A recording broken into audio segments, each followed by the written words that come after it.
Hello and welcome back to What's the Bible and What's Inside. My name's Rory. I'm the Methodist minister in Haxby and Wigginton, Central Methodist Church in York, and I think this is session 7 now.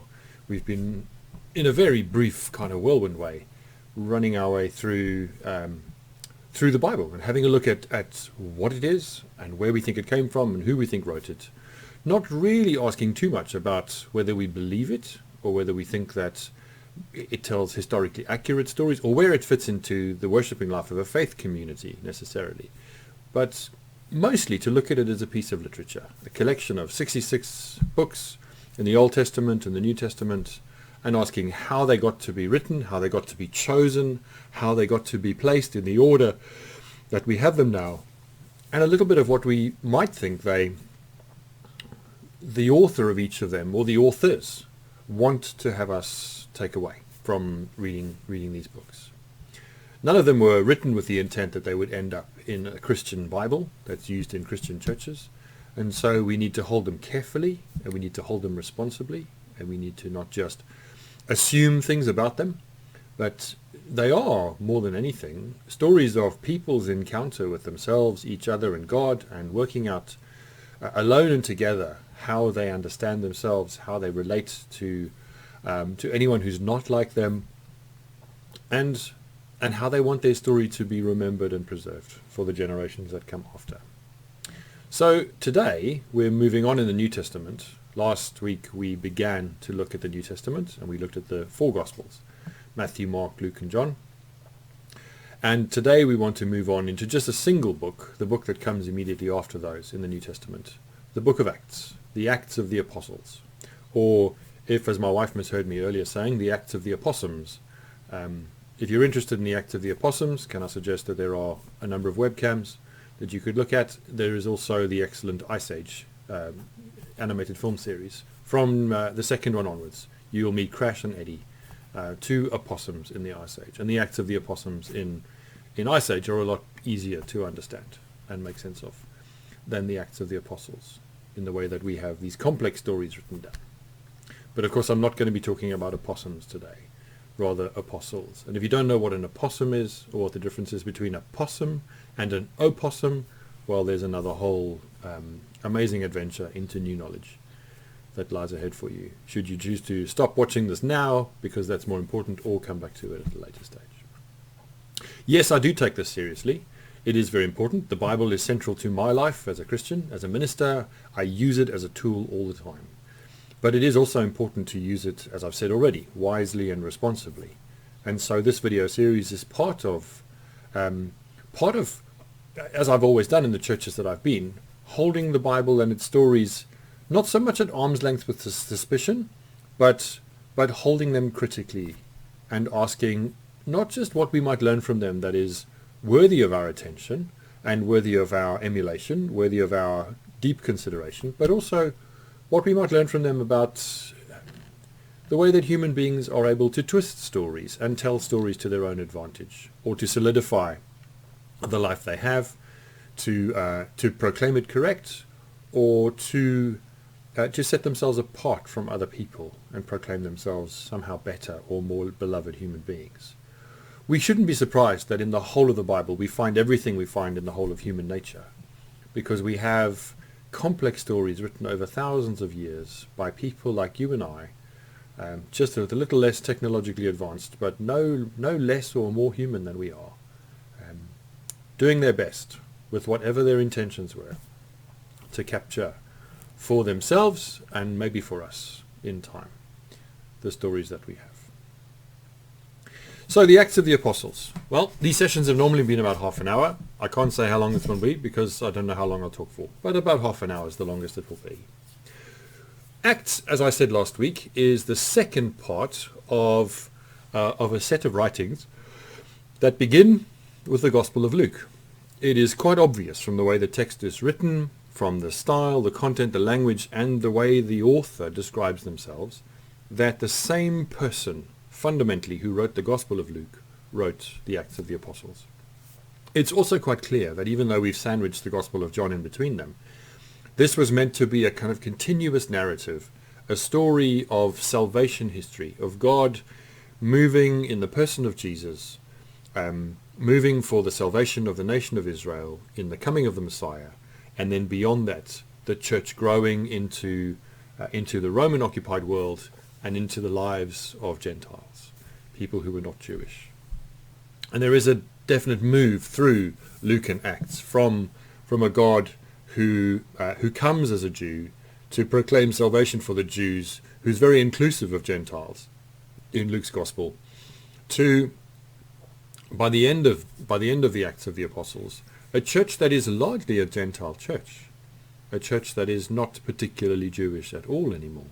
And some people think that Luke and Acts is in some ways an attempt to explain how that's come to be. Acts begins dramatically. It begins where the Gospel of Luke left off. It begins with the ascension of Jesus. Excuse me. And it begins with the disciples locked away, fearful. It moves on through the story of Pentecost, which is that moment when, however we interpret the way the story is told, the disciples, the early followers of Jesus, those who experienced his life amongst them, they move from being unsure and afraid to having a definite sense of purpose.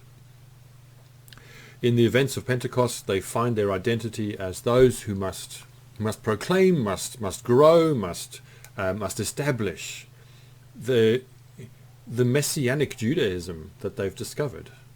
And so it is to Jews first that they turn their attention. They are in Jerusalem. They are in the very center of Israel's life when Pentecost happens. And all of the sort of sermons and speeches that occur in the book of Acts, they all are given to a Jewish audience. So as the early church begins in the book of Acts, it begins as a fulfillment of the Jewish promise of the Messiah. This is not the establishment of Christianity as something distinct from Judaism. This is the beginnings of the following of Jesus as the Messiah, the culmination, the fulfillment of all the promises of their Judaic faith. So as I've said, we read of the story of the growth of the early church in Jerusalem. We find the Jews who hear that first testimony, we find them incredibly receptive, and then we find them turning and rejecting the message of the Messiah in the person of Jesus. That story is told most dramatically in Acts in the story of a man called Stephen, who makes a powerful speech about Jesus as the fulfillment of the messianic promise, and who is promptly stoned to death by the crowd who hear that. And he is proclaimed the first Christian martyr, the first to have died for his faith. But there is a theme through all of the Acts of the Apostles of the early church moving from being a Jewish movement, or not quite a sect, but a very much a part of the Judaic faith. In the same way that today you have Messianic Jews who are believers in the Messiahship, in the divinity of Jesus, while at the same time retaining their very strong Jewish identity. It moves from that to very much a church of, and not so much for, but definitely of, in the largest proportion, Gentile populations in Asia and in the Middle East and around the Mediterranean. Two main characters, the two probably largest characters in the New Testament beyond the person of Jesus. The first is Peter the apostle, Peter the disciple, who early on in the Acts of the Apostles takes a very central role in the spread of the Christian gospel, and in many ways his own story of discovering a God who is in love with the Gentiles just as much as he is in love with the Jews. She is in love with the Jews. He undergoes almost a kind of conversion at one point in the Acts of the Apostles, and struggles at times with his own Jewishness, and overcomes that, or has that broadened, so that his own understanding of God's desire to embrace all people into this movement that is not something limited to Jews. And the other person we meet, and who becomes, I guess, the central figure of the New Testament from then onwards is Saul of Tarsus, who is a deeply devout, practicing Orthodox Jew, who finds great purpose in the persecution of this dangerous sect of Messianic Jews, but who has his own dramatic, in the way the story is told, this dramatic conversion experience. An encounter with the risen Christ on the road to Damascus, and how beyond that experience he becomes almost a central character in some ways in the way that the early church develops. Certainly in the way that the story of the Acts of the Apostles is told, we hear about his missionary journeys, and we also then, beyond that, we have a great collection of letters, many of them ascribed to him, that he is purported, and in many cases we think did, write to the early churches in various sections of the Middle East and Asia Minor. Luke and Acts together are a kind of retrospective. They were written together, we believe, at the end of the first century, towards the end of that century, and they were written as a story of the coming of Jesus and the growth of the early church. In many ways to explain, as I've said already, why by the end of the first century we have a largely Gentile Christian church across Asia Minor and what is now the Middle East. So the title, The Acts of the Apostles, is not something we think the original author had intended at all. It's likely that they wrote Luke and Acts as two books that belong together in a single volume, probably with a single title, but we have no idea what that might be. But we know that the Greek bishop Irenaeus, who was one of the early church fathers, and one of those who very early on, in the 2nd century, was very involved in developing the theology of the Christian church as it was challenged by all kinds of heresies, all kinds of strange ideas that popped up on the edge, and moved it away from what we today would claim to be central to our faith. The author of Luke and James Luke and the Acts is not named. They're not named anywhere in the book. We don't know who they were. We do think that it is mostly the work of a single person, an educated man who had access to at least Mark's gospel, an educated man who had no access to any of Paul's letters, because we need to remember, and I'll talk about this next week, the earliest writings that we have in terms of their actual age in the New Testament are Paul's letters. All of them were written before any of the Gospels or the Acts of the Apostles was completed. So they're not in chronological order in terms of writing in the New Testament, but it seems that Luke had no access to those. They weren't in any kind of public circulation yet. There is evidence of editing. There's evidence there are at least two different major texts that are used as part of our earliest record of a full manuscript of Luke and Acts. But it's significant that we think about Luke and Acts together, because Luke and Acts together comprise almost 28% of the New Testament. More is written in the New Testament by this author than anyone else. And so Luke and Acts together have a significant place in our understanding of the formation of the early church and the story of the life of Jesus.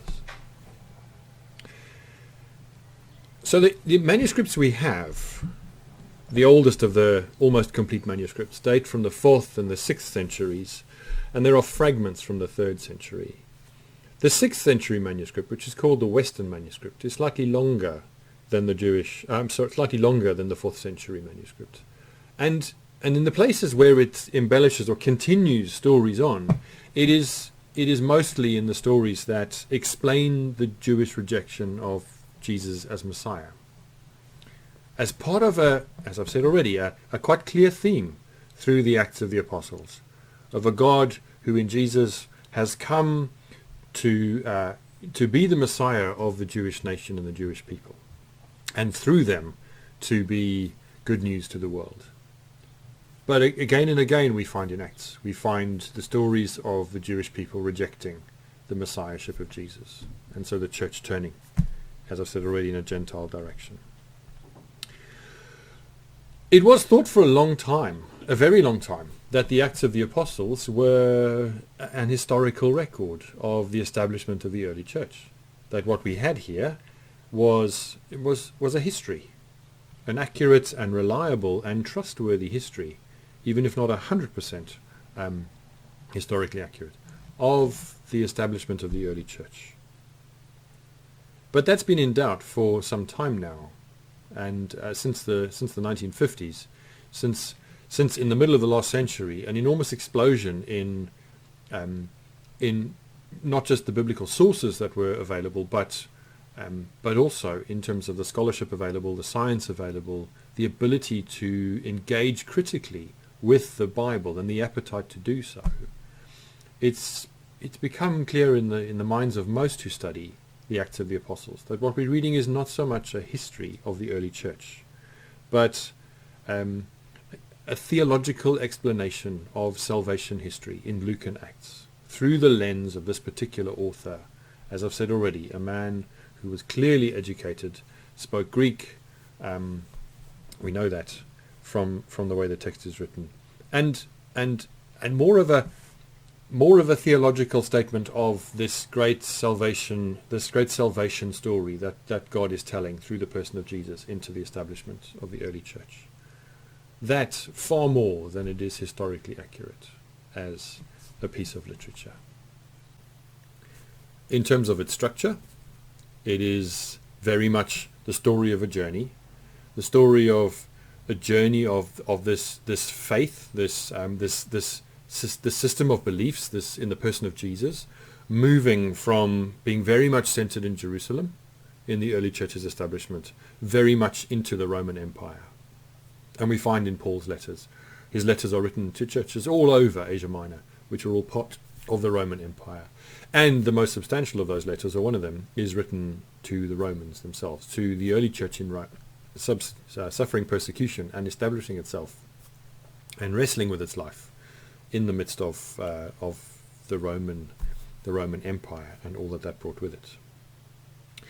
There's some question marks about whether the author of Luke is critical of the church's relationship with Rome, to what extent he holds them together in some way, to what extent Romans is, or to what extent the Acts of the Apostles are an attempt to hold the church separate from the Roman Empire, or in some ways to integrate it into the Roman Empire.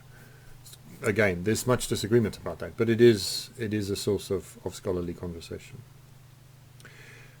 The roles of Peter and Paul cannot be underestimated. There are other characters as well, Philip and a number of the other apostles, whose stories are told in little bits. But the central characters, in terms of those who, from the beginning of the church through to the end of Acts, where we find Paul in prison and awaiting trial, Peter and Paul loom large. And it is really their stories of the journeys they undertook and the encounters they had and the lessons they learned and the things that they went through that are at the heart of the Acts of the Apostles. It's an action movie script, really, in many ways, especially when you get to Saul, who becomes Paul, because his missionary journeys are fraught with danger, full of shipwrecks and violence and disagreement and all kinds of things. He was clearly a very interesting man. We'll talk a bit more about him next week when we look at some of his letters. But they are the main characters. So you may or may not know that the central cathedral, the central church in the Vatican City is St. Peter's, because it is believed that Peter was buried underneath, the church is now built on top of the site where Peter was buried.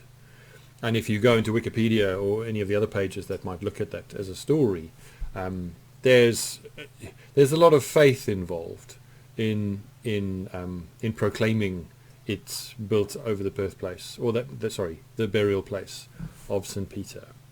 But I have been to the Vatican and done a tour, not just of the Vatican Museum, but of the Scavi, which is the road, essentially, literally the road that runs underneath, the ancient Roman road, running underneath St. Peter's that was the road through the burial site of that part of Rome at the time.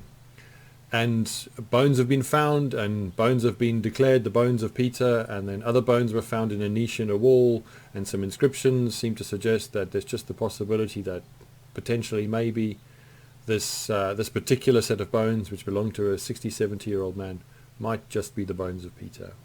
And a number of popes over a period of time have made proclamations about that. And when I went, I could peep through a little hole and see a little bit of the bone that was a knuckle bone or a finger bone. And the person who took us on that tour solemnly declared that that was one of the bones of St. Peter, so a proper relic underneath the church there. Why is the Acts of the Apostles important? Well, it's important because it's an important story. The establishment of the early church and the spread of Christianity through Asia Minor and what is now the Middle East is an important part of church history. An important part of even Jewish churches, even the Jewish faith, understanding itself as not yet having received its Messiah. But for those of us who are part of the Christian church, it is the story of the beginning of human beings as the central actors in the bringing of God and God's love and God's message to the world. Throughout the Old Testament, we've had God sort of remote and dealing through intermediaries or through large and often violent acts in nature. God demonstrating God's self outside of human beings, or with human beings only as mouthpieces for God in a way that seemed almost scripted.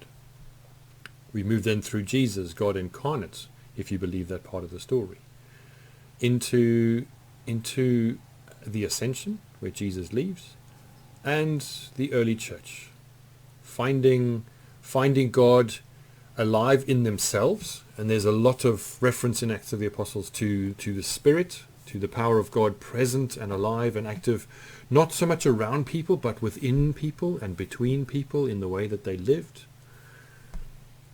It's a significant move, and it's worth spending some time with it and thinking about it. It's a tumultuous story. It's not an easy read in all occasions. There are some stories that leave us scratching our heads. The story of Ananias and Sapphira, who bring a generous gift to the church, but say that they've brought all of the sale of the proceeds of a piece of land when they haven't brought all of it, and both of them are just struck dead on the spot by God, it would seem. It's a puzzling and disturbing story. There are lots of things in the Acts of the Apostles, lots of accounts, and lots of even the way it is written, a lot of things that are really worth spending some time with. But for those of us who are part of the Christian church right now, it's particularly valuable at this time. And I don't know when you're watching this, it might be today, which is Wednesday the 15th. Hey, there you are. Thursday, I don't even know what day it is. Thursday the 16th of July in 2020. Or maybe you're watching this in a year's time, or at some other point because you've stumbled upon the church's YouTube channel. Well, we find ourselves in what we hope will be the lengthy tail end of the coronavirus pandemic. And in my churches, in the Methodist Church in the UK and many places around the world, we haven't been in the church building for 4 months now. We haven't done anything substantial together for 4 months now. Not in the flesh anyway. We've gathered online, we've done all kinds of things. The church has, in a sense, reimagined itself outside of the building and outside of the lengthy lists of jobs and responsibilities and structures that are normally governing our lives and shaping the way we even have time and space to think about things more deeply. The Acts of the Apostles are a really good place to spend some time right now, because in as much as it does tell us the story of how the early church sort of tried to organize itself, because we do as human beings need to organize ourselves, far more richly and deeply, it talks about the way that a vision and a sense of purpose and a clear ministry and a willingness to risk. I mean, none of us are going to need to risk our lives in the next little while for our faith. But for the early church, that was a real thing. How we understand our received images of enemies and foreigners and strangers and people who are not like us. There's so much richness in the Acts of the Apostles for us to be making room for right now. Because the church, as it has been, you may not agree with me, but I want to say, has been quite old and quite tired for some time. We haven't had much by way of fresh ideas permeate our life in a way that was substantial and in a way that made an enormous change, that changed us fundamentally as people. And that is happening to us right now. And we ask where God is in it, if that's one of the questions you ask. We read a book like the Acts of the Apostles, and we ask the Acts of the Apostles to help us understand, maybe not historically accurately, exactly what the early church were wrestling with and how they went through that, and but to ask where faith fits into our lives and what the church is for, and to what extent it is an activity on the side of our lives that we consume, or whether it is very much central to the core of who we are, that we are bound in this community of faith to other people who together want to explore what the kingdom of God looks like and how it is best expressed and organized, and how it deals with resistance, and how we deal with conflict, and how we make sense day to day of the possibility of God between us, around us, inside of us, towards others. So the Acts of the Apostles are a really, really important place for the church to be doing a lot of deep reading, thinking, and praying right now. But if you're not interested in that, and you're just interested in the Bible as a piece of literature, it's a rollicking read. And it tells the story of real people who really did die in the way that the story explains them dying for their faith, many cases, as part of them putting down everything that they'd been before and choosing an entirely different kind of life that they were not prepared or trained for, and becoming the seeds that were sown in the movement that has become the Christian church today, however you might feel about where the Christian church is today. And so, while in the story of Methodism we want to go back to John and Charles Wesley and the very deep sort of social and community-minded faith that they brought into the Methodist movement, we want to go back even further into the Acts of the Apostles, and we want to read about courage and conviction and risk and danger and a willingness to share what we have, and to organize ourselves and to learn new things and to unlearn things that we've believed to be true for a long time, and to discover in people we know and complete strangers the fact of the possibility of God and the possibility of something very powerful and transforming for the world in every way, not just religiously. So can I recommend Ice Age 2, 3 and 4, all of which have Crash and Eddie the opossums in them. If you want to spend some time with the Acts of the Opossums, then Ice Age 2, 3 and 4 are the places to go. I don't think I've seen 5. I don't know if they're in that, but there you are. If you want to do some exploring of the early church's life, if you want to read the story of how we came to be where we are today from the beginning, the end is not told, just a very brief part of the beginning. The Acts of the Apostles are worth looking through. And be challenged by them. Even if you're not someone who's religious, the fact of the choices that people made to live as bravely, courageously, and for the common good as they did, to proclaim something about love, belonging, about acceptance, about mutuality, about the lack of enemies in the way that we so traditionally are defined by them. You'll find a lot of inspiration. So the Acts of the Apostles, there you are. Next week we'll be back with the epistles. So we'll be doing a big chunk of the New Testament all together and skimming over what are largely letters written by Paul, some written by Peter and by John, or at least ascribed to people of that name. We'll have a look a bit at the authorship of those, the content of those, the themes of those, the chronology of those. And I think most importantly, we'll have a look at how, particularly in Paul's letters, how he changes in the course of his writings. Because we see in his dealing with the minutiae of churches' lives on a local level, we see how his life is being transformed by his his ongoing experience of God in himself, and as I say, the undoing of his previous convictions and the learning of a whole set of new ones.